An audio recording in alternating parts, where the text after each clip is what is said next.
복합적인 경제 위기의 파고 속에 예산 전쟁에 막이 올랐습니다. 내년도 총 지출 규모는 639조 원. 정부는 2010년 이후 처음 전년 대비 예산안을 축소 편성했습니다. 윤석열 정부 첫 예산안의 기조는 건전 재정으로 정부는 24조 원 규모의 지출 구조 조정을 단행했습니다. 이제 이 예산안의 심의와 확정은 국회의 몫으로 넘어왔습니다. 정부 예산은 곧 국민의 혈세인 만큼 국민의 대의기관인 의회가 심의권을 갖는데 이 과정에선 수치뿐 아니라 내용의 정당성을 검토하게 됩니다. 서로 다른 이해관계로 충돌이 발생하는 지점입니다.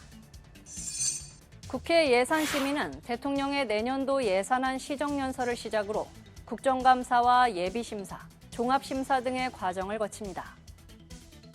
여야 협의가 필수적인데 지난달 윤석열 대통령 시정연설부터 더불어민주당의 불참으로 반쪽 사태가 벌어졌고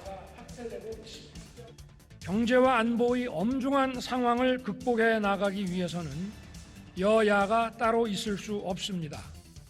국회의 협력이 절실합니다. 최근 국회 예산결산특위의 종합정책질의와 부처별 심사에서도 이태원 참사 책임을 놓고 정부 측과 야당 간 설전만 이어졌습니다. 대통령 주택지로 재난관리부 책임자들이 아무도 책임질 의사가 없다고 그러면 도대체 누구한테 책임을 물어야 됩니까? 팩트도 모르면서 무조건 뭐 누구를 잘라라 뭐라 하는 거는 좀 정치적 책임이든 간에 팩트는 정확히 가지고 우리가 해야죠. 우여곡절을 거쳐 여야는 예산안 하나하나를 정밀하게 뜯어보는 예산조정 소위 심사 단계에 접어들었습니다. 국민의힘은 윤석열 정부의 첫 예산인 만큼 국정운영 뒷받침을 강조했습니다. 새 정부가 출범하면 새 정부가 예상하는 국정계획이나 이런 것들은 좀 도와주는 입장에 있으니까 첫 해만이라도 좀 화끈하게 좀 도와주시면 좋겠습니다. 반면 더불어민주당은 불필요한 예산 삭감과 과감한 민생 예산 증액을 별렀습니다. 혈세가 낭비되지 않도록 불불복한 예산에서 우리가 철저하게 잘 가려내고 그러나 민생을 살리는 또 서민을 위하고 취약계층을 위하는 예산이라는 것을 과감하게 늘리는 방향으로 야당은 예고한 대로 대대적인 칼질에 나섰습니다. 행정안전위원회 예산 소위에선 당초 경찰국 신설 비용 전액을 삭감해 여당의 반발이 이어졌습니다. 관련 예산안 상정을 놓고 전체 회의에서 파행을 빚기도 했는데 경찰국 예산 때문에 나머지 예산들은 딴들이 무너져도 돼요? 말이 됩니까? 회의를 정회를 선포합니다.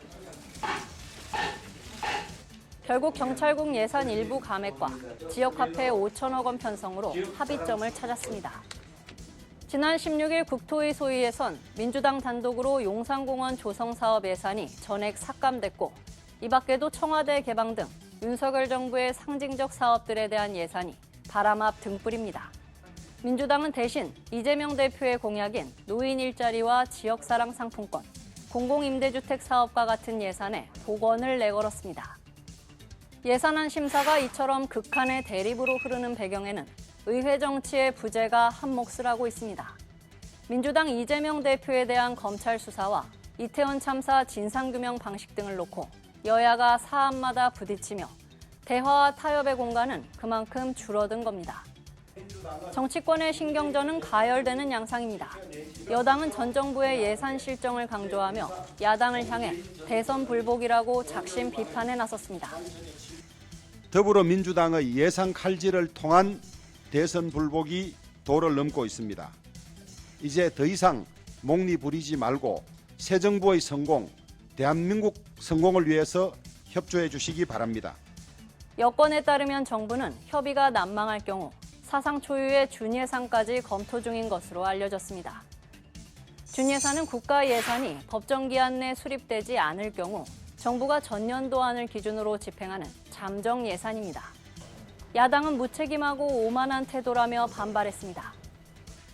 예산안의 원활한 처리를 위한 노력은 제대로 하지 않으면서 다수 의석인 야당의 책임을 떠넘기려고 벌써부터 준예산을 먼저 언급하는 것은 너무나 무책임하고 정략적입니다. 하지만 이런 가운데 절충점을 찾기 위한 노력도 여전히 이어지고 있습니다. BJ는 넉 달여 만에 소위 구성에 합의하고 본격적인 예산 심사에 들어갔습니다. 2024년 총선을 앞두고 민심을 의식해서라도 결국 여야가 내년도 예산안에 접점을 마련하지 않겠느냐는 낙관적 전망도 나옵니다. 내년도 예산안의 법정 처리 시한은 다음 달 2일입니다. 2주가 채 남지 않았는데 아직 갈 길은 멀어 보입니다. 내 월급만 빼고 다 올랐다는 한탄이 씁쓸한 유행어가 됐을 정도로 국민이 체감하는 경제적 어려움은 큰 반면 이를 돌파할 묘수는 아직 미지수입니다. 집권 여당도 또 거대 야당도 스스로의 공언대로 오로지 국민, 오로지 민생을 최우선으로 대의 기간의 책무를 다해야 할 때입니다. 지금까지 여의도 풍향기였습니다.